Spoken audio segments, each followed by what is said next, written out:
Good afternoon. My name is Tanis Hernandez. I work at the Center for Asbestos-Related Disease, what we call CARD, but I also have the privilege of being part of the Libby Legacy Group and putting this series together. So my role tonight is just to introduce Michelle Boltz and Dr. Brad Black, who will be presenting on human health, screening and treatment.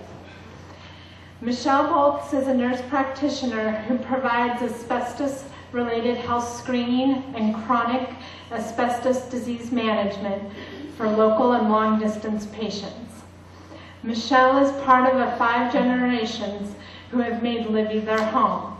She received a Master's of Science in Nursing through Washington State University and practiced family medicine in an isolated Peacock Eskimo village before returning to Montana and joining the CARD in 2011. Working closely with CARD's team of healthcare professionals, Michelle has developed specialized skills in diagnosing, monitoring Libby-amphibole asbestos diseases while encouraging overall health and wellness. She will be our first speaker tonight, and then will be followed by Dr. Brad Black. Dr. Black is the Chief Executive Officer and Medical Director at the CARD Clinic. He has been a physician in the medical community here in Libby since 1977 and became the Lincoln County Health Officer in 1984. Dr. Black became dedicated to developing the healthcare infrastructure for asbestos-related disease, including the planning and implementation of the original ATSDR, which is Agency for Toxic Substance and Disease Registry, who did the initial screenings in 2000 and 2001, and he developed the CARD Clinic in 2000. With support from Alan Whitehouse, Spokane pulmonologist, Dr. Black has become an expert in identifying and managing Libby-amphibole asbestos diseases. He also was instrumental in initiating research on Libby-amphibole asbestos, its health effects, with multiple academic institutions across the country, including prestigious institutions such as New York University, University of Cincinnati, Kent State, among many others. In 2010, Dr. Black became an adjunct professor at Mount Sinai School of Medicine in New York City. And you'll get to hear about some of the research activities in 2 weeks. And one of our academic partners will be joining us. So with that, I'll turn it over to Michelle.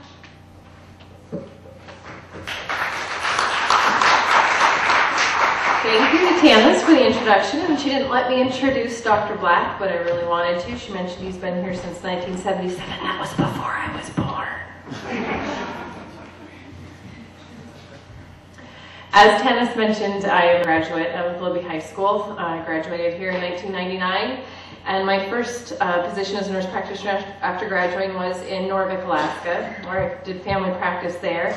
And the picture here is my daughter just turned 5 last week, and she had 4 living great-grandparents in attendance and all 4 grandparents in attendance at her birthday party, so that's why part of the reason we moved home. The other part was that I had this amazing opportunity to work at the CARD Clinic. The Center for Asbestos-Related Disease has a mission that includes to provide long-term screening and health monitoring. And today's presentation from me will be on the long-term asbestos, or the long-term screening program that we have. So long-term is an important point because of the fiber biopersistence of the Libby-amphibole fiber, which you've heard about probably in previous lectures. The latency period, the time between when you're exposed to the fiber and when you develop disease, can be up to 40 years long. So it is important for people to continue to be screened, even if patients have been exposed and gone through our screening process and been declared negative or not showing findings of asbestos-related disease. It is possible to develop some of those symptoms and findings later. So currently we recommend that if you are having respiratory symptoms, you're screened every year. And you can see down at the bottom, there are other reasons to be screened, including a 30-plus year latency. If your latency period has been 20 to 30 years and you're not having symptoms, you could probably be screened about every 3 years and every 5 years if your latency is at 10 to 20 years. People who are eligible for the CARD screening program include those who are not currently diagnosed with an asbestos-related disease, and also people who have proof of presence of living or working in the community for at least 6 months, but that does not have to be consecutive. And that also includes at least 10 years ago. The reason for that is that typically asbestos fibers don't manifest as disease processes for about 10 years, although it could be as low as 8 years after exposure. Once diagnosed, if you are diagnosed with an asbestos-related disease, and that resulted from your exposure here in Lincoln County, then you are eligible for Medicare. The health screening available at CARD is free, and it includes all of the things listed here above. Basically, when patients come into the clinic, it's about a 3-hour-long visit, and many people don't anticipate that, so bring food. But it's a really long process because we collect a lot of information. We do extensive health and exposure histories, which includes collecting the latitude and longitude of every place that you've ever lived in Lincoln County. The screening process from the health perspective does include a chest x-ray, a single view chest x-ray, and a spirometry breathing test, which we'll talk more about. It includes a full physical exam, which of course includes review of that health and exposure history, a CT scan if indicated for diagnosis, and education about the disease process and disease management. As well as lung disease, there's an increased risk of colorectal cancer, among others, so we also offer colorectal screening in that first free health screening. Now, this is a national program, so if there is somebody who was exposed here in Libby but has moved away, you are able to access the screening program. And basically, it's a phone interview. You can have your x-ray and your breathing test and CT scan if needed wherever you're at. Florida to Alaska, I think we've even had international people approach us for screening. But again, that's only eligible with those same criteria of having lived in Lincoln County for at least 6 months. So when we see screening patients, what we're looking for is a diagnosis of asbestos-related disease, whether or not they are affected. And so we follow some national guidelines to help determine that. And we use the American Thoracic Society, or ATS, guidelines for diagnosis of asbestos-related disease. And it's a nationally recognized guideline. And we'll go over each of those individual steps as the program goes on. So the first portion of an ATS diagnosis includes evidence of plausible causation. So we have to identify somewhere in the patient's history whether or not they were exposed and had appropriate latency. And we do that through our very extensive collection of exposure history. Oops. The reason why we do that is because scarring in the lungs can be caused by many things. And to know if the asbestos fibers cause the scarring, we must look carefully for clues in the patient history. Not only do we explore which jobs the patient had, but how they did those jobs, where they recreated, what their home was insulated with, and about 30 pages worth of exploration into exposure. Included in the health history, we have to exclude alternative diagnoses. We know that many things can cause scarring in the lungs. This is a list up on the screen. But it's important to know, was somebody affected by a surgery that developed blood in the pleural space? That can cause some changes that could look similar to asbestos changes. So we do a very careful job to examine any reason why the patient might be having issues with their lungs.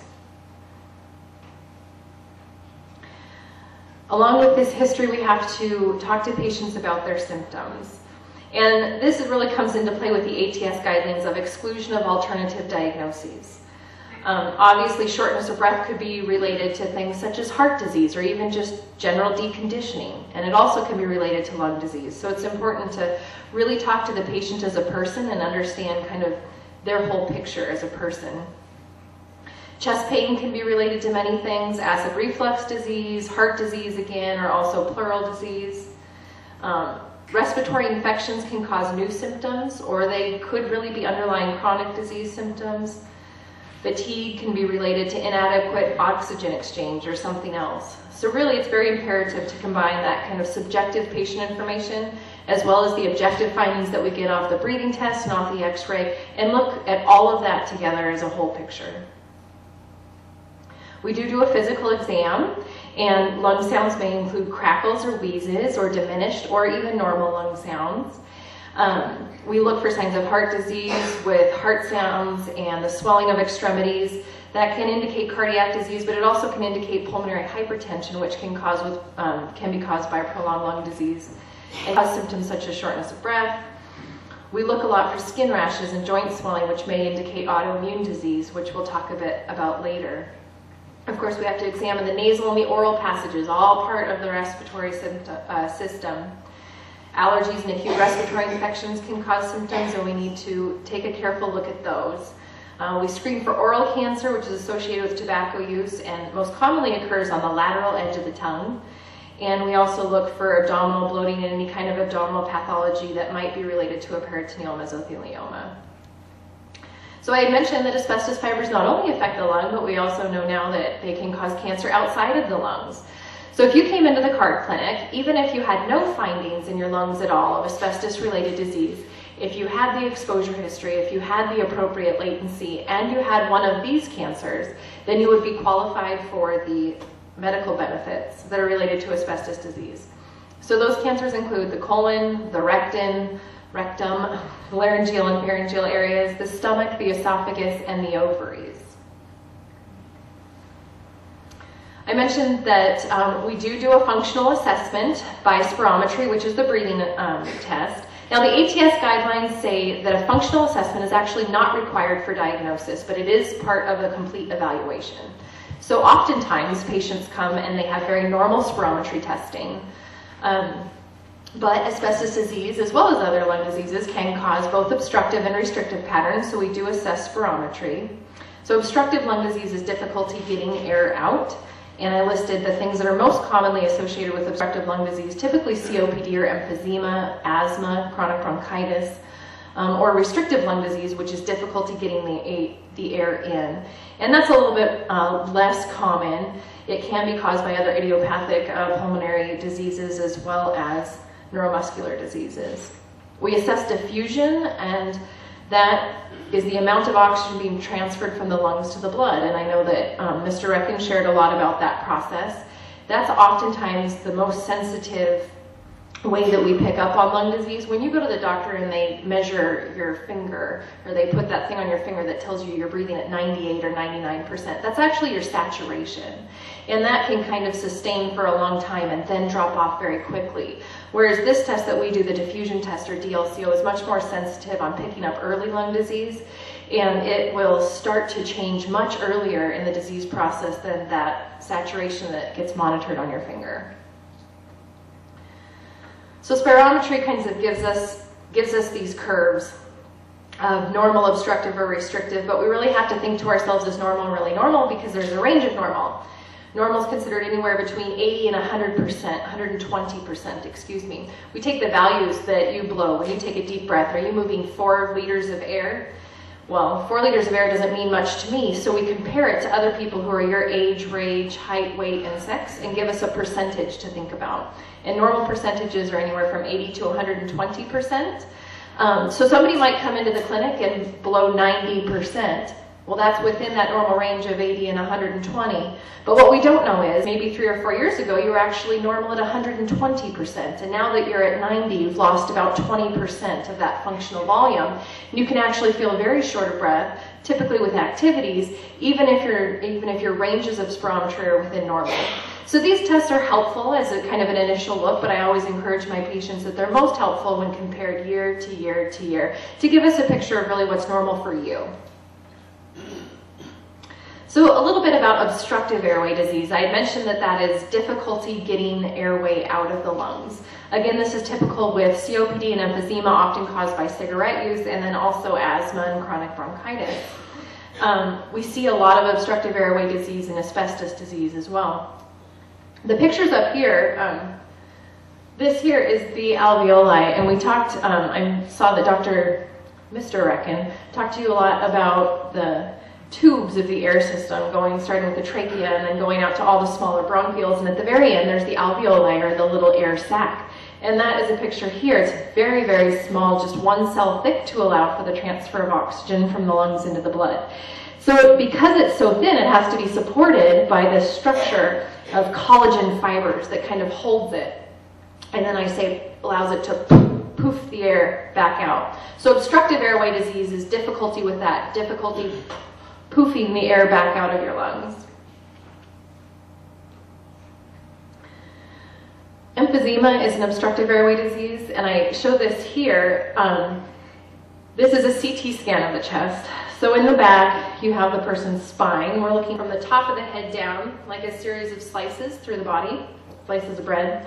So here's your spine in the back, ribs wrapping around the side, and your trachea or windpipe here in the middle is black, and only black because there's just air in there. Versus this area out here, you can tell are the lungs. They typically have all these blood vessels, which are normal running through there. This blue arrow is pointing to this large open area, which again is just black. Then we call that a bleb, which is common with emphysema. And that's the destruction of all of these alveoli sacs surrounding fibers and all the little blood vessels that go along with these fibers. So we are, by CT scan, able to kind of differentiate what might be the cause of some of these obstructive airway diseases. We look for asbestosis. Asbestosis being interstitial fibrosis, interstitial being the inside portion of the lung here. And we know now that this is much more common with the Chrysotile Asbestos fiber, that short curly fiber. This is just a picture of one of the bronchioles of the lung with all of these, again, alveolar sacs. With asbestosis, it's going to be this delicate structure around the alveolar sacs that develops scar tissue. So what does that look like on a CT scan? Well, when we get a CT scan, again, here's the spine in the back, bright white as bone, so the ribs kind of wrapping around the side. And you can see here, this is maybe some normal lung looking up here, but there's all this extra white stuff back in here, and that's that fibrosis or the scarring portion. So with asbestosis, again, that scarring happens on the inside of the lung, or the interstitial tissue, also called the parenchyma. And this kind of goes back to what Dr. Recken talked about last time. I talked about the diffusion of the DLCO, and that is, again, measuring how much oxygen is able to flow. So the air goes through all those tubes going down, down, down until it gets to this tiny little alveoli. And the little alveoli is very thin. It's surrounded by all these blood vessels. And what happens with interstitial disease is that, again, there's scarring or fibrotic tissue that wraps itself around these alveoli and destroys these blood vessels. So you're not diffusing as much oxygen from the alveolar sac into the capillary beds that surround them. And that's what we see a lot of times. This diffusion will start dropping off with interstitial disease, even sometimes before we can see it on a CT scan. So there's also something called idiopathic pulmonary fibrosis, and a lot of times that could get recognized. This is off of UpToDate, which is kind of a medical resource that a lot of people use, but the histological pattern, the pattern that you see on a CT scan with interstitial fibrosis is actually called UIP, or usual interstitial pneumonia. But it's interesting that UIP can also be seen in other fibrotic lung diseases associated with connective tissue disorders, chronic hypersensitivity, pneumonitis, and asbestosis. So again, this is where the history and talking to a patient, what their exposure history is so important, because we really can't differentiate between all of these things that are listed, these different kinds of disorders. So you have to think, what's the probability? What's the probability that this UIP that I see on the CT scan is related to asbestos, or is it related to something that we don't know? The incidence of idiopathic pulmonary fibrosis, and idiopathic meaning we don't know what caused it. So when we look at a CT scan, if we see scarring, somebody might say, well, it's idiopathic, we don't know what caused it. By broad definition, about 5.6 people are going to have that out of 10,000. By narrow definition, 1.8 people are going to have that out of 10,000. So if you look at the Libby population, if you see somebody with scarring that looks idiopathic or has this UIP presentation, the probability really is that it's related to asbestos. So going on to pleural disease, which is primarily what we see with our Libby amphibole asbestos fiber, the pleura line the lung. There's two pleura. One that the visceral pleura sits right on top of the lung itself, And then the parietal pleura is on the inside of the chest wall, so that when you take a deep breath, when you move around, there's no friction between those two layers of pleura. Typically, there's just a tiny bit of fluid in between called surfactant, and basically they're just one right up against the other. Now, pleura is actually clear, like saran wrap. You should be able to look right through it, and it's very thin and stretchy. I always say like a balloon. Only when we do see pleural disease, it ends up thicker and less stretchy, like an orange peel. We see typically two kinds of asbestos-related pleural disease. Mostly what we see is a lamellar scarring in the lining, and so the fibrotic process tends to affect more of the lung, and we'll show better pictures. And then pleural plaquing, and pleural plaquing is when that fibrotic area is kind of circumscribed or localized, focalized to an area. So on X-ray, one might see these kinds of white, almost like big thumbprints on an X-ray, here, here, and here, and that would be pleural plaquing. And this is the heart here. Everybody always asks, gets really nervous and asks what that big white spot is, and it is normal, it's your heart. And it's difficult to see a lot of times on an X-ray. You know, there's a lot of asbestos disease that we don't pick up on an X-ray. This blue arrow is showing to a very thin stripe of thickening that kind of follows next to the edge of the lung there up against the ribs. And what's important to note is that, again, this is very non-specific. There's many, many things that could cause that kind of thickening of the pleura. So on a normal chest X-ray, over here you can see where the rib is nice and rounded, and the black, which is air, is sitting right up against that bright white. There's a very definite transition of where the air is meeting the rib bones, and the ribs, of course, are kind of curving in there and there and there. And then on this X-ray, if you look next to the rib, there's this kind of subtle shadow or line. So the edge of the rib is curving in here and here, but then there's just kind of this vertical line that follows down the chest.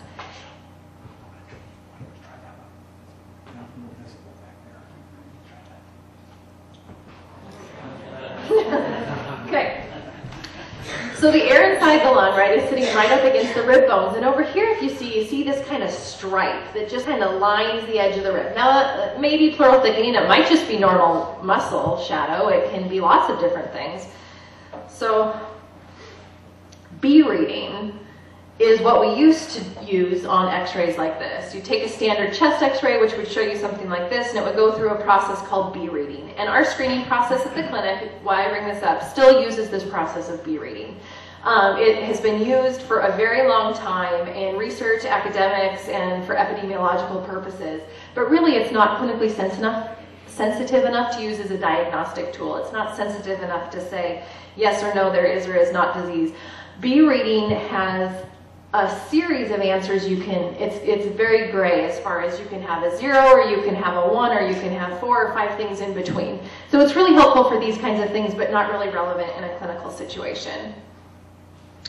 This is just an example of a study that came out talking about the radiographic abnormalities. And the point of this is that CT scans, 3 different people looked at those.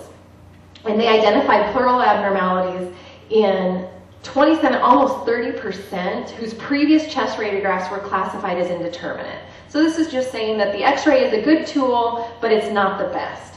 We pick up a lot more disease on CT scan.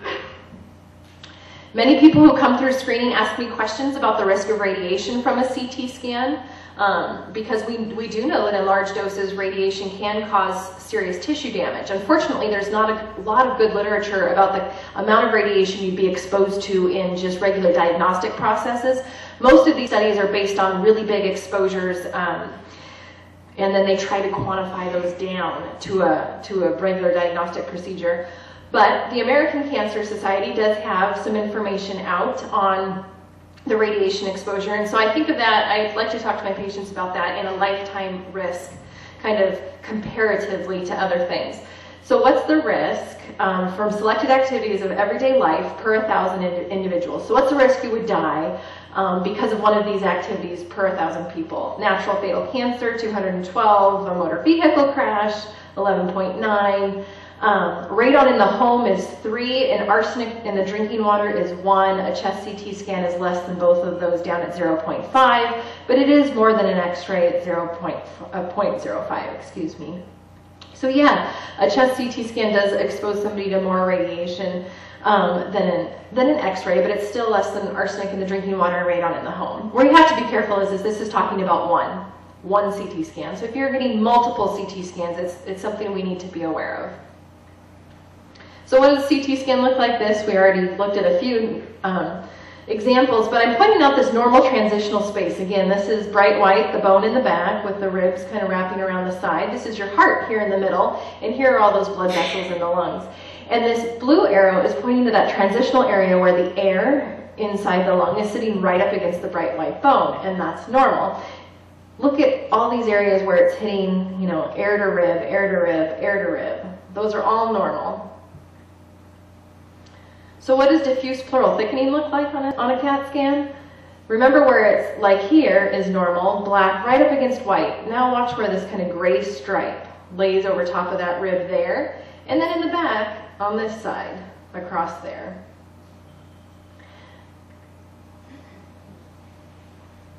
So pleural thickening, most commonly what we see, and there's a little area here of bright white, that's calcium. And calcium typically will deposit into the scar process about 20 years or so into the scarring process, but it doesn't always happen. If there is calcium in the pleura, it's really easy to see on a chest x-ray, but a lot of times we have pleural thickening without calcium. This is what that looks like inside the chest, and I guess that photo looks a little dark. But if you can see here, there's kind of a bumpy area. And what we're looking at is the pleura. We're looking at the outside of the lung. So remember I said the pleura should be very thin and clear like saran wrap. So we should be looking through clear pleura to healthy pink lung underneath. But actually there's this white coating all the way across the pleura, and that's what's being held up in this forceps here. And that's that diffuse pleural thickening that just kind of wraps around the chest. And this is a pleural plaque where it stands up. This might show it a little bit better. So here's a pleural plaque. These kind of nodular areas of scar tissue. And here's the normal pleura up here. Harder to see. But again, it's see-through. You're looking through the pleura to the healthy pink lung underneath. And then here's the fibrosis or the scar tissue of a plaque. That would be the plaque with the kind of lumpy parts. And then again, the pleural thickening, which you can see how this white pleura here is quite a bit different than the see-through pleura to pink lung tissue underneath. So on a CT scan, what does that look like? Well, pleural plaques, like I said, are focal. You can see where there's kind of that nodular top. Think back to that last picture with the nodular top. And then it just kind of stops. It's like a tabletop there, like a tabletop there, like a tabletop there. So this is pleural plaquing and no diffuse pleural thickening. This is a postmortem pleural plaque. Here's that scar tissue. You can see the ribs. And again, the pleura normally is this clear, kind of like saran wrap tissue. Historically, pleural plaques were actually thought to be a beauty mark. They were thought to be a marker of exposure. If doctors or other people saw a pleural plaque, they said, oh, well, you've been exposed to asbestos, but it's not a disease. It's not going to affect you. This was a March of 2012 publication in the Occupational Environmental Medicine Journal, and it was actually done by ATSDR based on our Libby amphibole cohort here in town.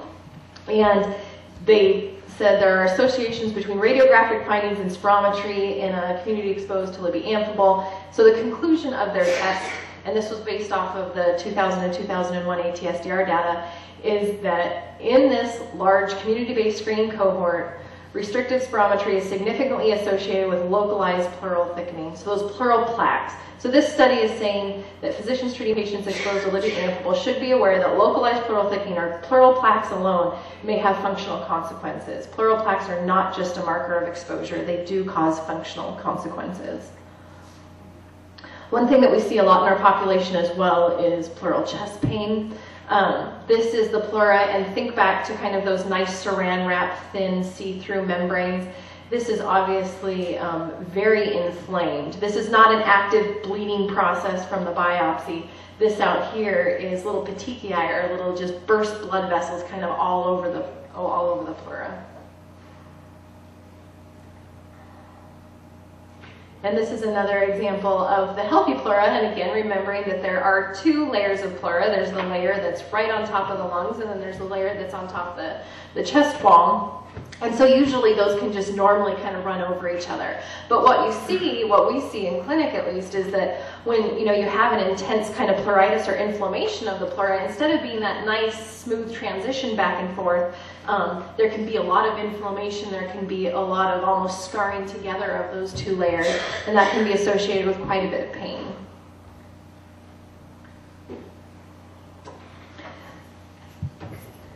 I think you'll hear more about this later when you hear more about our research projects. That kind of intense fibrosing pleuritis, or that kind of intense redness that surrounded all of the pleura, that's not been typical with any other kind of asbestos disease that's been studied previously, or that's at least been reported in the literature. And so that has led to an initial study that was done by Curtis Noonan, where they they compared the blood of patients here in Libby to just patients in Missoula who had not been exposed to our Libby amphibole asbestos. And they did see a much higher risk or rate of systemic autoimmune disease markers in our population, and then that risk increased with increasing reports of vermiculite exposure. So this is a current topic of research. And I bring this up just because that really hadn't been seen before. That chest pain with this intense pleuritis was something that Dr. Black had noticed after years and years and years and years and years of following patients. And it's able to inform research perspectives, which is really quite neat. So in summary, asbestos-related diseases can be broken up into cancerous processes and non-cancerous processes, or fibrosis. And of course, most asbestos-related disease is not cancerous. Rather, it's this fibrotic process. So that scarring process, or fibrosis, can happen either on the inside of the lung, which would be called asbestosis, or it can be caused in the pleura, in the lining of the lung, which can cause pleural thickening, that kind of sheet-like fibrotic process around the chest, or pleural plaques, those mountaintops that kind of tended to stay in their own spot. People who come to the clinic when they get diagnosed with an asbestos disease always ask, is it going to get worse? Every individual responds differently to asbestos exposure, and it's really not possible to predict the course of asbestos disease. There are a lot of things that we can talk about. What was your exposure dose? What's the family history of disease process like? Your genetics, all of these different things can play a role in the disease process. And many people diagnosed with asbestos disease continue to live very long and healthy lives with mild and even no respiratory symptoms. People always want to know how bad it is. They'll say, on a scale of 1 to 10, how bad do I have it? And really the most important thing to consider when thinking about that is what your symptoms are. I ask the patient when they ask me that. I say, well, how much is this impacting your life? Because really, these objective findings as far as the CT scans and the breathing tests, they give us a lot of clues for diagnosis, but what it comes down to is how the fiber's interacting with your body and how that's affecting your life. So we just completed the first year of the screening program at CARD that was funded by an ATSDR and CDC grant, and that's been my primary position at the clinic. It was to be the provider for that grant. And so these are numbers from October of last year, October of 2011. Is that right? 2010 until, I did it backwards. It's July 1st, 2011 to last July, yeah. So from this previous July to a year before that.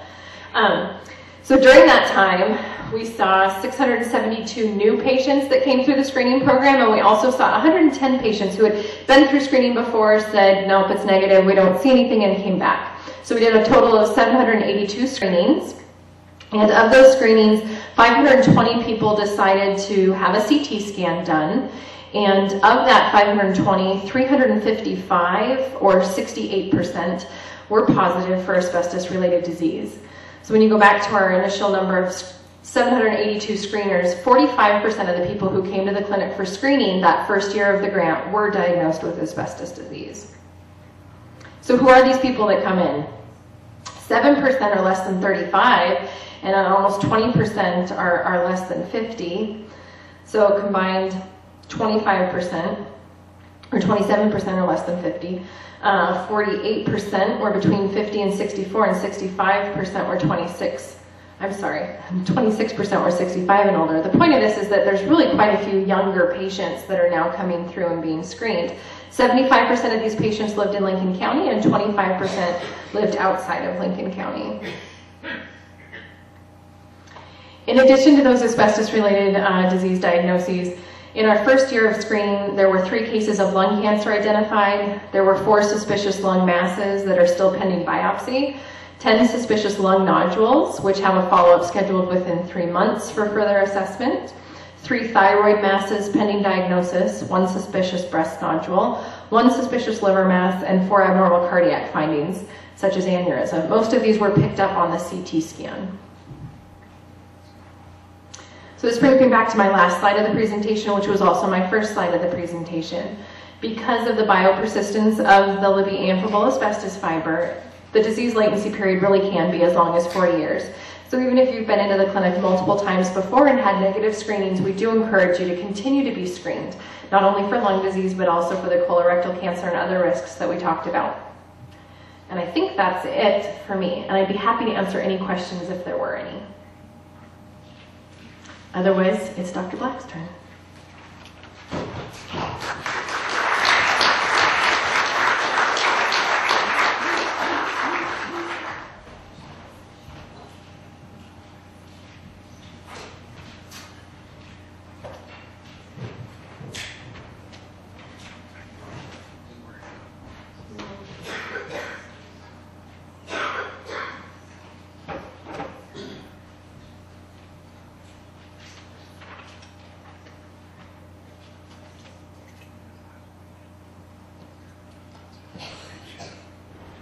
Thank you, Michelle. That's a very good job.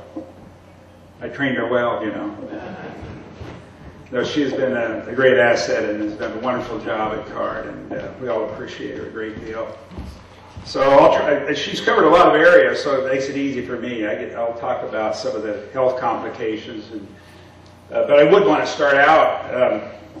First of all, I want to go back a little bit in time and talk about the history of knowledge of asbestos disease. When did we start catching on to the relationships of the diseases that occur with it and the actual causation from fibers?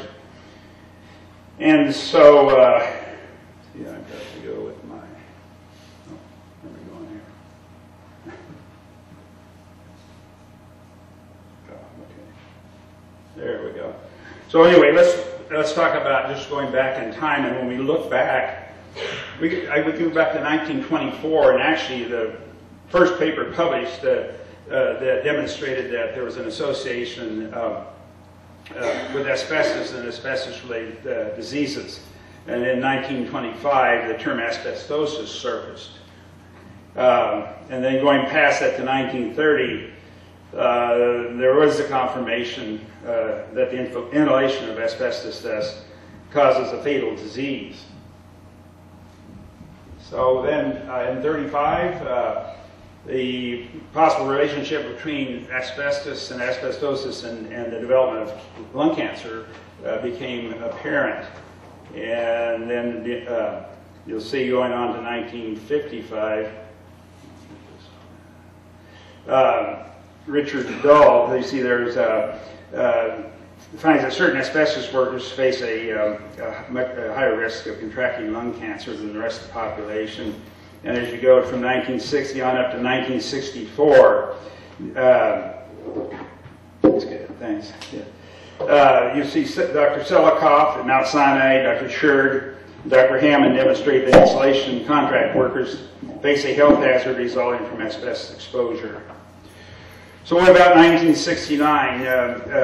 The Zonite workers were evaluated in-house by W.R. Grace, and as you can see on this graph, that for each year each 5-year period of time additively working at the zonite mine, that your risk of developing lung disease climbed. And even when you were there more than 20 years, that 92% of workers had evidence of asbestos-related disease. So in 1978, which is, I arrived in committee in 1977, my partner with me, Dr. Richard Irons, was seeing cases of asbestos-related disease in his patients who were zonite workers. And he was intrigued, as much like I was, because when we left the medical school in those days, we were told we probably wouldn't see this disease, so they gave us just a cursory look at what asbestosis looks like, and we moved on in the books.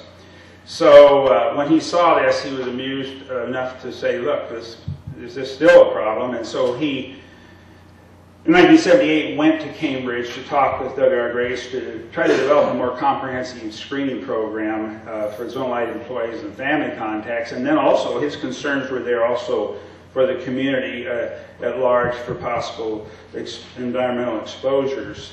He had no knowledge otherwise. I think he just had a good public health conscience to him. Now, his program was to do a retrospective study of the mortality and illness involved in past and present employees of the zonite facility along with their family members, and then to go farther to do a prospective following of the current employees all the way to, once again, to the grave to find out if, in fact, they did have asbestos-related problems that showed up later in their lives. He wanted to expand the current employee monitoring and then have physician follow-up, and with the hope that Dr. Grace would be willing to fund this work through the hospital, local hospital. So anyway, that didn't happen, and in the 1980s, NIOSH was here studying zonite workers, and Dr. Grace had asked McGill University of Canada and Dr. McDonald to also do a similar study of the zonite workers, and both of those investigators came up with the same observation, and that the quote-unquote the morbidity and mortality in the vermiculite workers was exceedingly high. The EPA was aware of it at that time, that there was a problem, a real potential public health problem associated with zonite insulation, but no further action was taken. It also, in the 1980s, there's Dr. Jim Lockey, and many of you may have heard of Jim Lockey, who is at the University of Cincinnati. He's one of our research collaborators, and Jim was involved, his institution was involved in developing the reference fiber concentration for the tox factors for the EPA. And the way he became aware of this problem in the 1980s was a Scots company that was located in Marysville, Ohio, was noting that their workers were developing chest pain and bloody fluid that surrounded their lungs. And their company asked him at the University of Cincinnati to come investigate their workers. And it didn't take him long to realize that there were fibers in the vermiculite, or that they were using and expanding to put in the Scots products, their agricultural products. He was successful in convincing the company to stop using the Libby product. He also met with the Grace officials and tried to encourage them to change their use, and there was no interest at that time. But he did try to impress upon them the hazardous condition of the material. So in 1984, Dr. Lockey put this into print. He not only wrote about the Marysville workers and their health complications, but he had an article in 1984 where he describes the potential broad public health issues that are related to the Libby product. And then in the 1990s, Dr. Alan Whitehouse, who's a Spokane pulmonologist, identified patients with asbestos-related disease whose only exposure was in their environment in Libby. And this brought considerable suspicion that there could be a much larger public health problem. At that time, also previous to our Grace memo surfaced for public availability, and this was one that I ran across in 1999. It was about my partner's visit to W.R. Grace headquarters in 1978. The Grace toxicologist stated in a memo about his visit in 78 to try to push the screening program. They said, as you can conclude from his memo, Irons is turning the screw. We either play the game his way or he's going to blow the whistle.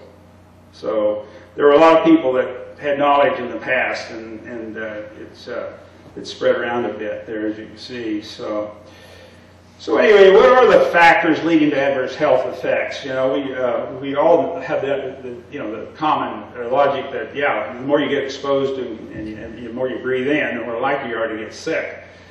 And of course, they have to be retained in the lungs, in the tissues. But also, fiber type has become a much more noticeable issue. The surface characteristics of fibers and the importance of biopersistence, as Michelle had mentioned.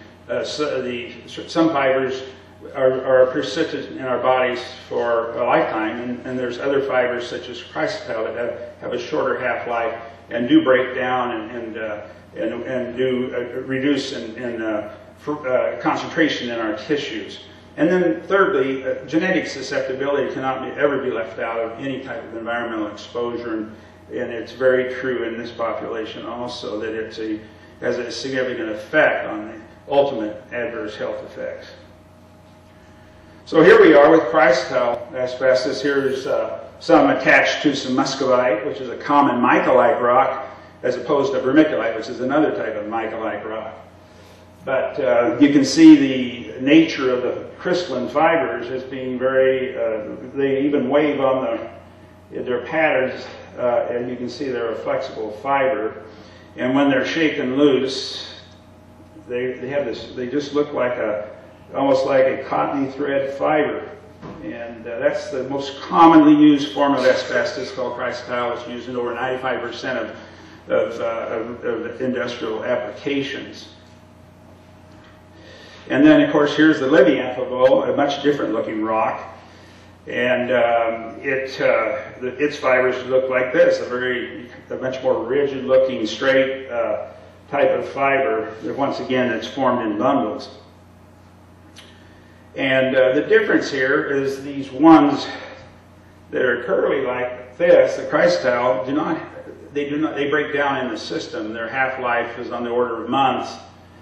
In the system, and so if you got an exposure and then didn't get exposed anymore, theoretically you could remove a fair number of the fibers just through the natural processes, as opposed to this one, Libby amphibole. These fibers are very persistent. As a matter of fact, we think they stay with you through a lifetime. Once they're retained in our tissues, we have them for life, and that has something to do, that biopersistence, or that fact that they stay in the tissues, increases the likelihood that something's going to continue to happen down the road. In other words, the pictures that Michelle had showed you of plaques, instead of just staying as plaques, because of the nature of these persistent fibers, they well could be contributing to this diffuse thickening around the lung that we see in the Libby population.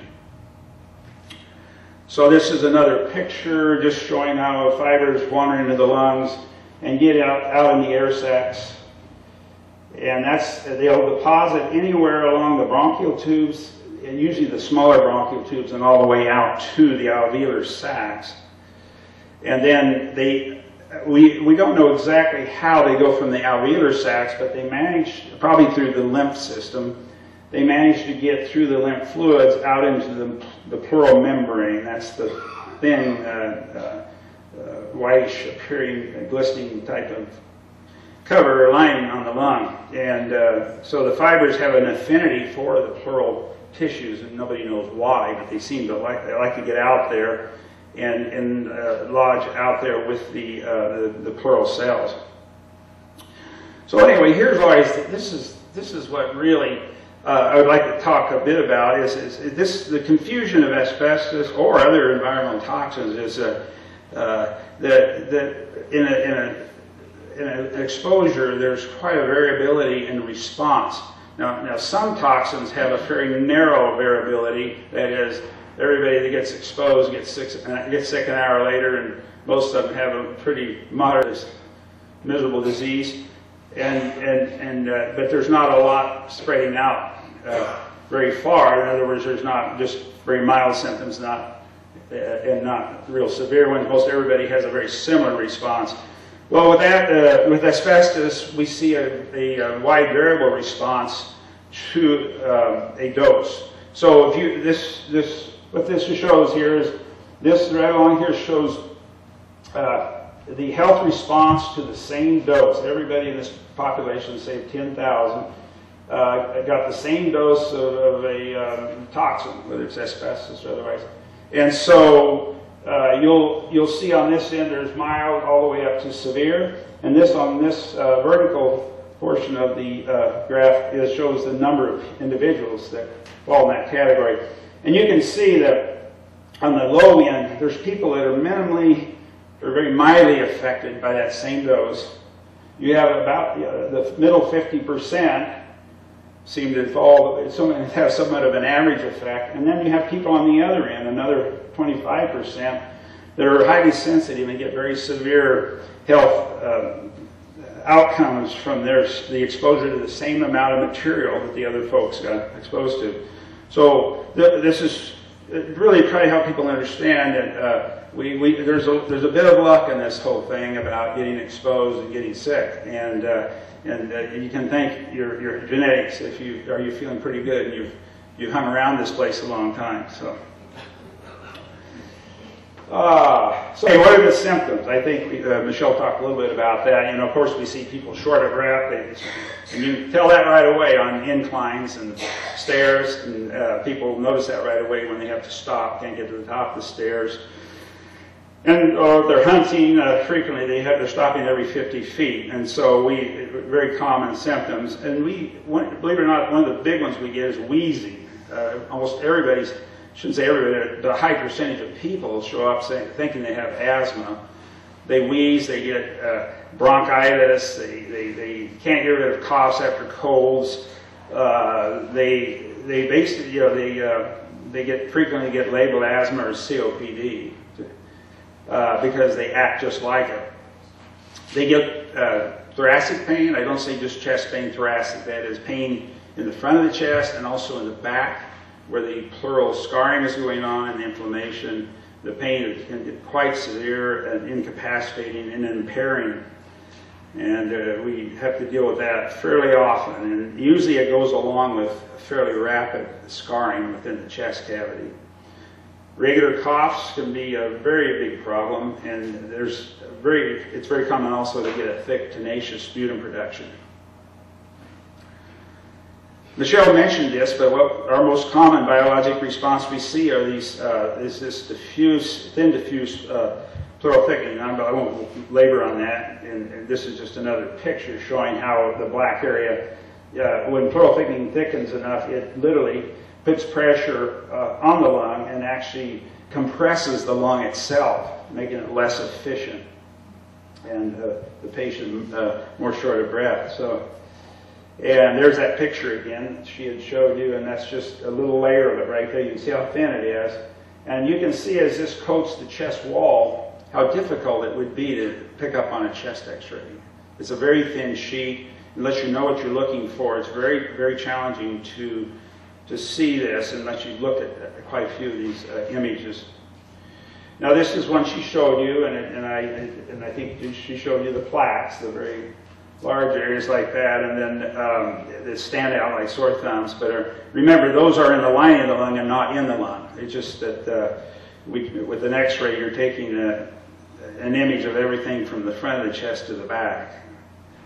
And then this is an individual then with a thin layer along the lateral chest walls, and that's also what Michelle showed earlier. And these are the people that we typically see. These are the ones that have more trouble breathing. They tend to have a lot more difficulty breathing. That X-ray is frequently missed in terms of having any abnormality identified if you were not familiar with what you're looking for. And this is just how you can see how extensive this thin layer comes around the lung. It's between the rib, as Michelle had pointed out, and the lung tissue cell. And you can see on both sides, it literally comes around and surrounds the lungs. And it has such a it interferes function of the normal respiratory function, and causes significant inabilities in exertion and climbing inclines and that sort of thing. Now, with this, one can develop what's called a pleural effusion, or this is a fluid that leaks from the inflammation, most likely the inflammation in the pleural lining. It gets leaky with inflammation. The fluid develops in the layers of pleura, and with that, if there's enough fluid, it will cause problems, and frequently there's an associated pain. Frequently also a sharper pleuritic type pain. And here you can see where this is the space we're talking about, the lung being the deeper brownish red, and then there's those two layers of pleura, and in between normally there's not any space there. There's just a little bit of fluid that lubricates. But down here you can see there's a collection of this yellow. This yellow represents a collection of fluid or pleural effusion. See a little more like there. So if we look at it in this way, you can see here's a fully expanded right lung and here's a left lung, but you can see it can't fully expand. It's being compressed by pleural fluid down here that sits in the cavity outside the lung. And the thing you've got to watch out with is that, usually these collections are related to asbestos, but they can be the first indicator of lung cancer or mesothelioma. And so we usually are trying to get a sample of the fluid and done so by a procedure called thoracentesis, where a small needle enters the area in the chest where this fluid is, and this is done by it's guided by a CT, so it's very accurately placed in the fluid. And the fluid's withdrawn and examined for cancer cells and other chemistries. But once again, most commonly, these aren't cancerous. The fluid buildup is not related to cancer, but to irritation and inflammation from the asbestos fibers. Well, here's an example of one you can see very easily. It's not hard to miss this one, is it? You can see the fully expanded right lung, and here, this is a zoonite worker that developed a pleural effusion and have a hard time breathing. That much fluid is definitely interfering. And so what we do with those is with this problem, there's a high risk for mesothelioma or other cancers. And so a patient like this would then be sent directly to a cardiothoracic surgeon who would then do a thoracoscopy, remove the fluid, and then examine the tissues and take biopsies. And so after they're done doing that, there is a medical talc powder. Believe it or not, we stuff some more mineral in you. There's a medical talc powder that is put in there after the fluid is removed. Now, the idea of using that is that it causes a sealing of those pleural tissues, and so they quit leaking. And that's been the most effective way to stop that. If you don't do it, they'll be back in a week or two and filled up just the same way. And it's a miserable thing to have to go through more than once. So, and this is this young fellow had a previous pleural effusion, but now what he has left is residual scarring. You can see this side. You can see the lung aerates down fairly low here, but over here you can see it's completely obliterated with a whitish material. That's all just residual scarring after he had a pleural effusion, and of course he scarred at the top of his lungs too. And this lung is limited. You can see how limited the size of how much air is in this lung and compared to the right. So it's in about 30% of people you'll see a predominantly one-sided scarring, much worse than the other side. That's not uncommon with asbestos. No explanation. There's nobody who's understood why that will happen that way. So anyway, of course, asbestosis, once again, we talked about that. Fibrosis within the lung tissue. And of course, in Libby, if it's there, it's usually mild and best seen on CT study. Here's an example one patient that we see, and 99 out of 100 doctors would read this as a normal x-ray. I certainly would agree with that being a normal x-ray. This patient is on oxygen. If you look at the scan on this individual, let me I did put it there. All you can see, you don't see the interstitial fibrosis. You just see that thin layer of pleural disease right here. There's a little thin layer. I don't know if you can all see this. Sometimes that's all we see, yet we know the lungs are being affected. Somehow the ability to absorb oxygen is being interfered with. So we know there is likely subclinical asbestosis. It's just by definition, asbestosis has to show up on x-ray. But it has to be going on in these people in order for them to not be able to oxygenate their blood well. So, and this is just a reminder that our disease rate here it's the tops in the country, and this was updated in 2004 by NIOSH, and they noted in Lincoln County, Montana, we had the highest age-adjusted rate in the country, and that's compared to folks in Mississippi where there's been heavy exposures, and in Texas around the oil refineries, and various other areas which have had significant asbestos exposure problems. So let's talk a little bit about the malignant types of asbestos-related disease. The thing we've got to remember is asbestos is a Class A carcinogen. Class A carcinogens are those that are without doubt associated with the development of cancer. So the cancers that have been related to asbestos exposure, you'll see, will include lung, pleural, and peritoneal cancers, and laryngeal, which have been strongly associated, and now more recently ovarian. And there has been associations made with kidney and gastrointestinal and a number of others, but I think it's awfully hard to track those things down. I think the thing to remember is there's a thing called fiber translocation, and what that means is these fibers, they move once they get deposited in the areas of the bronchial tubes and in the lung, the air sacs. They move from there. And once again, we think probably through the lymph tissue, the lymph fluids, and picked up in the pleura, and then they get back into the lymph nodes and into the lymph system, which then goes into the bloodstream. So fibers will move or translocate throughout the body. They've been found in most tissues. So they can be culprits in many areas of the body. So I want to point out in this one that lung cancer is 20 to 30% higher in our population, and the mesothelioma rate is 100 times higher than what would be expected in a normal population. We have identified since 1978 34 mesotheliomas, and 9 of those, 34, they resulted from environmental exposure, and 2 were from household.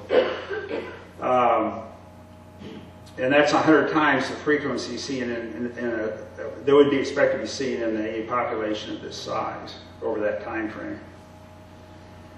And this is what they look like in a graphic representation. You know, on the right you can see these are more traditional lung cancers within the lung. The lung has been cut out here to show you that these are within the lung.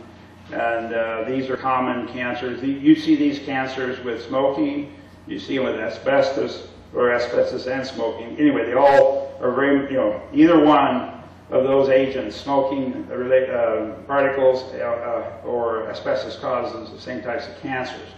Now, the one that's unique to asbestos is one that's on the outside. You'll see down here in the left lung, this is the mesothelioma. It develops this garlic-looking, irregular, you can see right here, it looks more of a gold shell. And then with it, it develops a fluid, and that's what they're showing there. And so, but it's exterior to the lung, the mesothelioma is. And it's a very aggressive tumor, and more commonly, it won't invade the lung, it will invade the chest wall, invades the chest wall and muscle. So maybe you all know this, but anyway, a non-smoker that's exposed significantly to asbestos has 5 times the cancer risk of some of the general public, and then and a smoker has about 10 times that risk. And when you put the two together, there's a synergism that multiplies that effect, so that somebody with asbestos disease who smokes is 50 to 90 times more likely to develop lung cancer than the general population. So isn't that interesting then, when we look at the money spent in research for the different types of cancers? If you know where lung cancer sits, it's the least funded per cancer death, yet it's the most common form of mortality from cancer. And of course, breast cancer sits here, prostate. So there certainly has been a great effort to try to move on this, and hopefully things are starting to change in that respect, because we've developed a method of early detection, and that's been occurring over the last year or so, and it applied to the early screening methods that are applied to the right population, that is, a population that is high risk, could gain much from that type of screening, because the chances of finding cancers goes up considerably, as I talked about before. So anyway, here's the asbestos. Here's the 80s asbestos paradigm that I came out of training with, that environmental exposure to asbestos can't cause significant lung disease. Well, that's been blown out of the water. Pleural plaques are mostly beauty marks indicating previous asbestos exposure, but don't result in respiratory illness. Well, once again, you know, we follow patients that have actually, we've lost a patient that started with plaques and had progression and has gone at age 56. So these things are, you know, these are textbooks. So if you're still in the textbook world, you're kind of out of it, to be honest with you. Scarring from asbestos is only serious when it involves the lung tissue. Well, we've pointed that out in Libby, that we do not see significant scarring in the lung tissue, yet we get a very progressive disease, and one that leads to respiratory failure. So what's the difference? Well, we have the severe chest pain and rapid progression usually associated. That's not seen in other cohorts exposed to other types of asbestos. And then the different patterns of fibrosis on X-ray we talked about, and the pleural plaques and their tendency to have progression, lead to progression.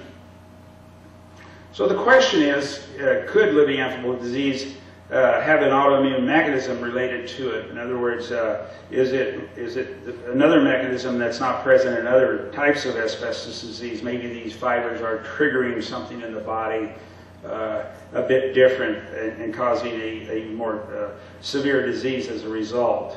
And when you think about it, you know, this is the Venn diagram picture of you know, what are the factors that are involved in arriving at an autoimmune type process. And you can see, right, you know, genetics plays a very big role, and then the genetics interaction with environment, and then other aspects are the immune regulation that individuals carry. And when you see that, if everything seems to hit right, in other words, genetics are right, immune regulation is just a little off, and you run across something, a toxin in the environment, autoimmune diseases are in that intersection, and so there's all those players that lead to autoimmune disease. And here's just an example of, say, a bacteria that's wanting to get in our body, and our body recognizes this, and we have antibodies, which are the Y-shaped structures there. They attach to that bacterium, and they cause inflammation and cause cells to attack the bacterium and destroy the bacterium. In autoimmunity, some of these antibodies that were directed against this bacterium somehow are not, they do not identify our normal tissues as separate, and they attach and cause inflammation and damage to our normal cells, and that's just the basis of autoimmunity. And that's maybe why we get in our population this pattern that Michelle had also showed you. Was this is thoracoscopy of the chest cavity, and this is looking at the pleural lining. And we ask our friends in other cohorts, do you see this in the chest of your patients in New York or in the steam fitters? And they don't see anything like this. This is highly inflamed, and so it brings to mind that something of another process, and perhaps something of like an autoimmune process causing that inflammation. And I think Michelle had alluded to several articles that relate autoantibodies to the exposure to Libby anthrabil, and also there's one study that they did, and the University of Montana carried out, showing that a relationship between Libby anthrabil exposure and the development of autoimmune diseases such as rheumatoid arthritis and lupus. So what else are we seeing? Well, we have patients that come in not infrequently, and they more commonly in males who don't tend to get autoimmune diseases, but come in with very debilitating type of muscle and joint pain syndromes. They have high levels of pain. They become very incapable of just carrying on each day. It's that uncomfortable and require pain management. They've been to rheumatologists. There's no identifiable rheumatologic disease. And unfortunately, we don't have an answer right now, but clearly a pattern. And we're looking into that from the research end. So what else? If you don't talk about health without talking about prevention. And can't we bring an end to the unnecessary diseases that we see? And unfortunately, I just bring you this. I think we all know about the millions of homes that have vermiculite in them, and that's one problem. But the other problem is there's countries still producing this stuff that's coming out of the ground. And of course, Russia is the highest producer, but they decide to use it all within their country. So, and that's, I guess, their issue to deal with. But Canada, our neighbor to the north, who knows all the hazards of asbestos, is still making money on this, and they ship that to India and have the Indian people work unprotected, putting together building materials. So these are the issues that are still going on, and so we're going to have a lot of problems in the rest of the world with asbestos-related diseases because once again, those countries are vulnerable to the same things that occurred here. So I will stop at that point and see if we have any questions. Or do you have any questions maybe of what Michelle talked about? Or Michelle, you have to come up. Yes? I would like to know the lack of oxygen in your system when you have this. What does it do to the brain? And is that patient more susceptible to dementia or Alzheimer's? I don't know that anybody's more vulnerable to getting dementia. It is a reversible thing, but the question you ask is that when the oxygen is lower, it clearly affects the mind and your mentation, your clarity. Confusion becomes much easier to dance with, and and we find that also in people that more commonly the first time you start getting low on oxygen, it's usually at night when you're not breathing as deep and you're more relaxed, and then the oxygen levels drop, and your body doesn't tell you to wake up and breathe harder, and so you can sleep a good portion of the night with low oxygen, wake up in the morning and feel pretty fuzzy, and it takes time for the brain cells to recover, so we always are asking those questions, and then also we do testing at night to check for that. But usually that's reversible if you utilize oxygen, but I don't know if that it has any relationship to the brain getting worse.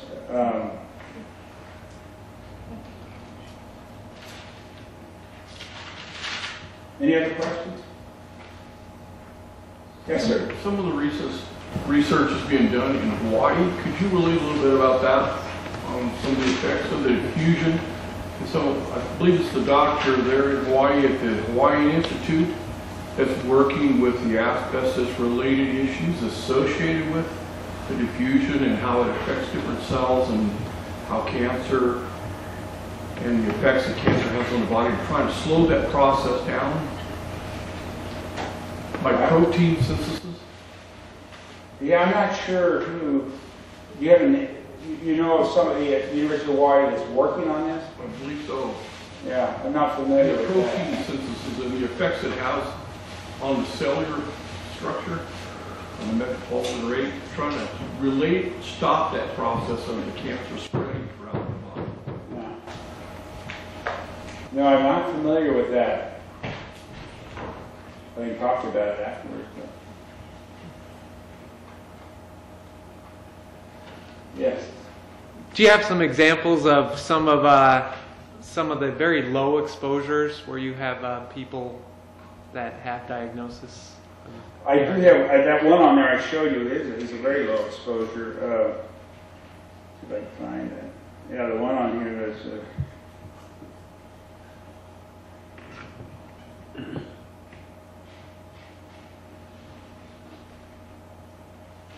There.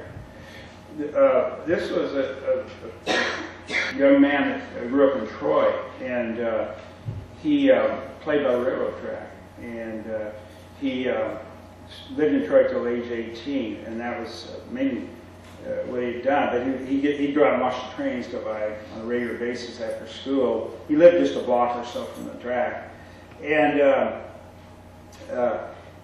then he started having trouble when he was in his 30s. I forget where, he was in South Carolina maybe. And anyway, he started having chest problems. And they couldn't figure it out at first. He developed fluid in his chest, and then they removed that, and then he moved to Oregon. But anyway, in this situation, he became ill over there, and then somebody said, hey, you've got asbestos-related disease. One of the physicians caring for him recognized the problem. And so then his only significant exposure was when he lived in Troy. And so he came back and we evaluated him, and he's one of our patients that has extremely severe chest pain. He's had very rapid progressive disease, and is basically by age 42 he can't do much. Can't mow his lawn, can't do very simple things that he'd like to be doing. So yeah, we see that in the young exposures, in the childhood exposure. We see quite severe disease. So maybe another example, obviously, that exposure pathway was the train tracks, we assume. Maybe just another example of a different exposure pathway with a young illness. Yeah.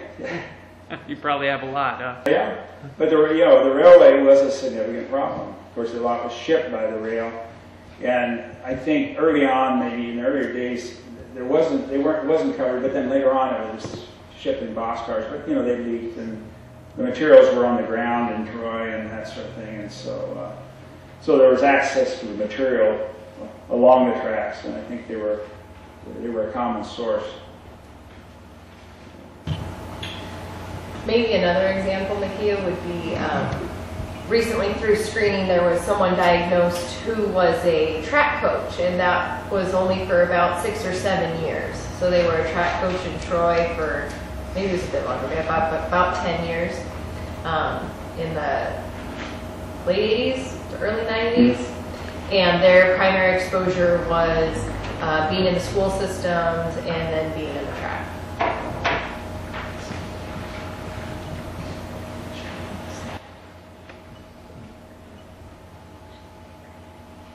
Questions? Mr. May? You have let's say I have kids who have no obvious symptoms now. Is there a reason to test them now before they get them? We always hear about early detection of cancers and things like that. Just to get a base level, or do they wait till they have symptoms, or? I think it'd be based on their, based a bit on their exposure too. I think if they knew they played in and around it, then I would advise them doing probably getting a screening now. And the others, I think kids don't remember where they go. So I usually tell most parents, it's just go bring them all, have them all come in at one point or another, so that they at least have some knowledge of what's going on, because they may move someplace and develop a health problem, and people aren't going to know what it's like elsewhere. The doctors won't recognize it because they're not familiar with it. And so we do try to identify, just so that somebody is knowledgeable about the potential health problems they might have, and that way they can deal with them in better fashion if they do show up. They're well educated about them. So, yeah. Yes. The individual that was mentioned from Troy and the railroad track and all of that, so if he had a relatively low exposure, but he's developed these symptoms so at such an early age, then would you conclude that he just had a higher susceptibility? Right, he would be in that. And then, we think childhood, lungs are developing is an issue because we see more severe chest pain and this kind of thing in that group that had that early childhood exposure.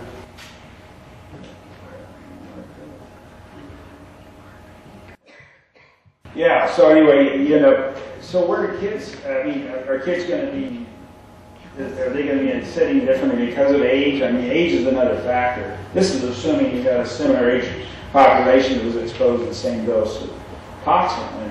But you factor in this, somebody under 20, 22, where their lungs are still developing. We're trying to, we have been studying the population in this undergraduate package. We've been looking at a younger population, 20 to 30, and looking for what early changes might be occurring from their exposure, thinking that perhaps they were more vulnerable, they're going to have earlier changes within the lung, and so we've been looking at those, and we haven't finished that study yet. It'll be done this next year. But certainly we think there's a greater vulnerability to toxins in the developing lung. So. At this time, there's no effective treatment, only symptomatic treatment. Is that right? Right. Yeah. What we do with everybody is many of them need, just like I told you the wheeze, so many of them need airway management, just like we would for an asthmatic. They don't respond as well like an asthmatic would. They still get some benefit from the medications and inhalers. We try to always avoid infection. Infections are a real problem, and they're hard to get rid of. It's very difficult to clear out the infections, and they tend to have prolonged respiratory illnesses. And so infection precaution, and then of course activity, which we encourage health, trying to get them into healthy activities. We move them into pulmonary rehab when we can. Any effort to improve quality of life, which it does help them a bit. But as far as treating the scarring, no, none. Now the complications are important to treat, though.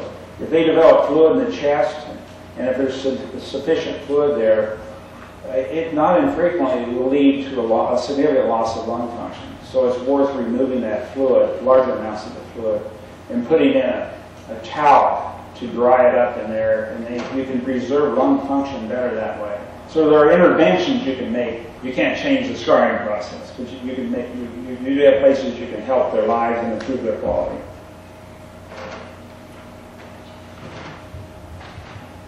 There's somebody in the back that had their arm up. Gene. Yes, sir. The one X-ray that you had there of the young man from Troy, and with minimal exposure, and he's having severe problems. In the experience of everybody involved in this, is there anything else that could give that set of symptoms and to manifest itself in a lung like that? Do you have any idea of any other exposure to anything else out there that could be confused with something like that, with a diagnosis like that? On this one? Can give that kind of record at all? Not with in a one like his where you've got both sides are affected, only one side much more so than the other. There's not many conditions that operate like that. That's virtually always mineral-related disease until proven otherwise. I mean, that's more convincing than many other films that there's mineral fibers that are triggering that reaction. You don't see it. You don't see that in anything else. Can you actually see asbestos fibers in the lung? You have to do An it. autopsy or anything? Yeah, you can, Nancy, but you've got to use transmission electron microscopy with special probes to identify the fibers. It's very expensive. So when we get, say if somebody had to go and have a biopsy, you know, we don't get to look for those fibers, and many of these are small fibers, and the cost of the electron microscope is just prohibitive, and no insurance pays for it, and so we don't really get to look at that, and we'd like to, not to say we won't, and we're going to be trying to look at what fibers are in the tissue and how much is in the tissue and what's it taking to cause how much disease. So we do have some of those tissues. We've been people donating their tissues from biopsies and some post-mortem tissues, and so what we like to do with time is look in those tissues, see how many fibers are there, and equate it with how much disease they had, and try to get a feel for what kind of a load of fibers, how much accumulation you need to get a certain amount of health effect. Yeah. I remember years ago somebody coming to the middle school and talking about the card clinic when it first opened, and that lady said that that whether you thought you were as exposed to asbestos or not, or whether you had symptoms or not, that you should come and be checked out, because even if you didn't have exposure or you didn't develop asbestosis, it was a good way to have a base of information. So is that still true? Yeah, probably the most helpful thing we get on those is a baseline. You know, say if they're feeling fine and say, oh, I don't really want to go in, it's good to get a baseline lung function. That's one of the most helpful parameters to have, because, along with the exposure history, is to at least get a baseline on where their lungs function, because that's the best way to monitor any lung disease, is to have a baseline. And yes. Yeah, if they have their tests in another town or something, do they send the x-rays and stuff to you, or? Yes. Because a lot of these places don't know what it is. Yeah, and that's what we do. Michelle, do you want to talk about how you handle the screening program? The answer is yes. You get all the same paperwork in the mail, you fill it out, so we have the information of where you live, what your symptoms are, what your past medical history are. And then we talk on the phone about that to further clarify that there aren't any other conditions that could lead to scarring in the chest that might look like asbestos disease and other symptoms you might be having. But your scan, if you have a scan, your x-ray, if you have an x-ray, your breathing test is done in your hometown. And of course, their radiologists will look at it, their providers will interpret that, but then they get sent to us as well. So we take into consideration of what the other radiologist has said, and then we also look at it. Thank you. I have two that live out of town since they were 19, and that's why I was wondering. Yeah. They're in their 50s now. So. Yep, just call the clinic and they can.